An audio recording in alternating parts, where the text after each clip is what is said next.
It's no secret that at present, communism is not very well liked by the public.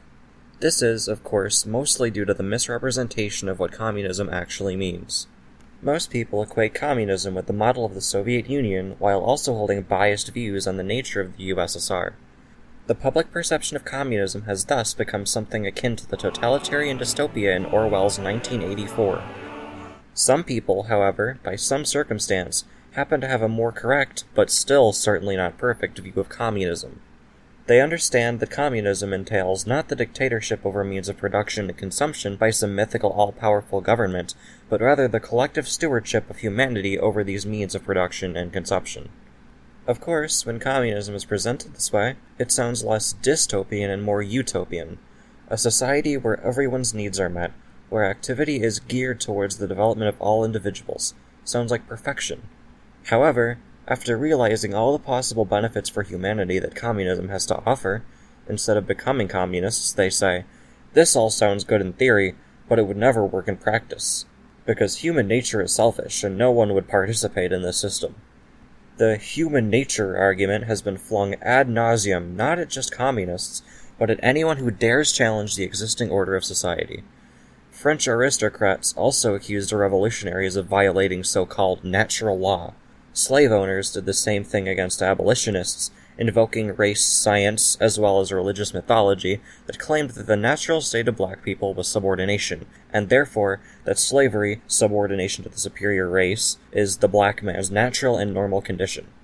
The bourgeois edition of the human nature argument relies on the belief in an inherent psychological egoism. For them, humans do not act beyond what benefits them.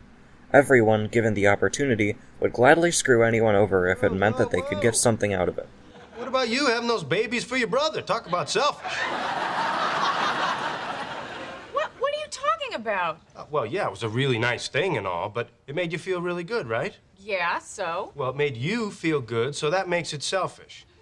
Look, there's no unselfish good deeds, sorry. Yes, there are. There are totally good deeds that are selfless. Well, may I ask for one example?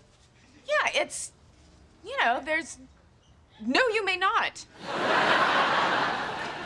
That's because all people are selfish. Are you calling me selfish? Are you calling you people? Let's approach this, in the first place, from a scientific angle. Modern research indicates that egoistic tendencies are indeed present in human psychology. At the same time, we now know that altruistic and cooperative tendencies are just as prevalent in our behavior. One of the reasons why humans form societies is that it was evolutionarily beneficial. It's much easier to survive when you're acting as a group of people rather than as an individual. This meant cooperation between people and even groups of people, all towards the goal of collective survival. I'm not saying this to defend the concept of an inherently altruistic humanity. This would be just as unscientific as claiming that there is an inherent egoism in humanity. What I am trying to show is that, from the start, human nature has been willing to be cooperative to further the survival of our species. If we want to speak about any biological human nature, then all we can point to is the biological instinct of any species to perpetuate itself, to produce life. Part of this instinct is the instinct of a member of the species to perpetuate themselves, of course. Human beings have evolved the capacity to be both altruistic and egoistic. Which one of the two we are depends on the conditions under which we produce life. The extension of the human nature argument is that capitalism exists because humanity is inherently selfish. This is completely untrue. Rather than egoism being the cause of capitalism, it is capitalism that is the cause of our egoism. Human behavior, as we said earlier, is dependent on the conditions under which the production of life takes place. Production of life refers to the act of procreation, of birthing offspring, who become part of society and contribute to its development.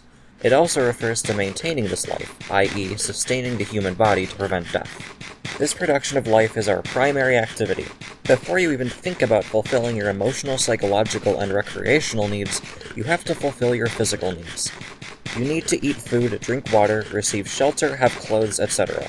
All of these are necessities of life. All of these things require the expenditure of human physical and mental effort, in a word, labor.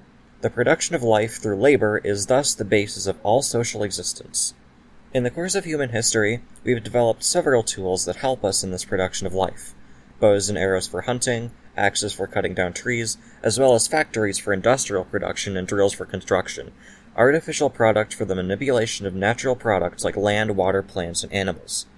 These tools, as well as the natural products they manipulate, are the forces of production. They are the things we need to produce. From the start, production has been a social activity. Human beings have had to relate to each other to produce for themselves.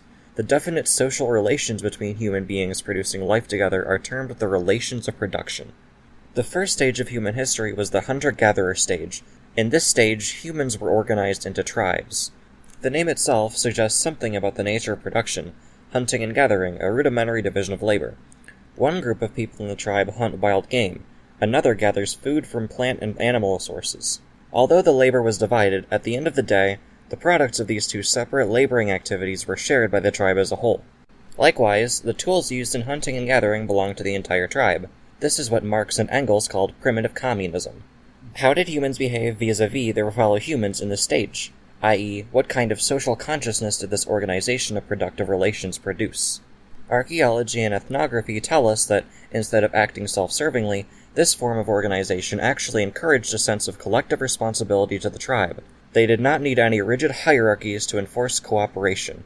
Leadership was less a position of dominance and more a position of responsibility to the collective. All individuals within the tribe acted as free and equal associating producers. As you can see, history also disproves the myth of natural selfishness in human beings. As we know, capitalism is the direct opposite of this system. Forces of production are not under social control, but rather the control of separated, that is, non-associated, producers. The producer appropriates the goods they produce as an individual. The producer does not even consider their counterparts unless they're thinking about how to sell their product in competition with other producers selling the same product. This productive relation is represented in law by the concept of private property. Each producer owns their share of the means of production, like their factory, plow, farmland, etc., as their private property, separated from the private property of all other producers. The social consciousness that develops from the system is that each producer views themselves as having responsibility only to themselves. They act purely in their self-interests, not in the interests of the community as before. And why wouldn't they? It's only by acting that way that they can make a living. Their productive activity is individual, so their consciousness is individualistic. Producers, that is, capitalists, do not make up the whole of society, not even a majority of it. There is still a mass of non-owning workers, the proletariat, and other strata in society. Yet even they see no responsibility to society, but rather to themselves. Workers are, just like the producers, sellers of a commodity, their labor power. This labor power has a price in the form of a wage. Like every commodity with a price, this price revolves around its average cost of production, but continuously falls above and below it as a result of the interplay between the forces of supply and demand. Workers live only insofar as they are employed by a capitalist, because capitalists pay them wages, and wages are used to buy means of subsistence. Therefore, their basic life activity is to be employed and to remain employed. This puts them into competition with every other worker who can perform their kind of labor, especially the growing mass of unemployed. The worker, in order to live another day, thus has to act selfishly against other workers of their class. And if the opportunity presents itself, the worker would easily give up being a worker to become a capitalist exploiting other workers, as that would give them a more secure financial state. Just as capitalists compete with other capitalists and workers with other workers, it's common knowledge that the capitalists and workers compete as well. Under capitalism, everyone is essentially competing with everyone to make money and therefore survive. Everyone must therefore conceive of their life-producing activity as not just separate from, but antagonistic to the life-producing activity of everyone else. That is the source of capitalist egoism. A communist society would abolish this basis. It would abolish the division between producers and make production collective. Naturally, it follows that goods are distributed according to a collective plan. Survival is no longer determined by competition, but by cooperation, just as it was in the birth of humanity. If social consciousness is egoistic under capitalism, then how are we supposed to get to a communist society where social consciousness is cooperative?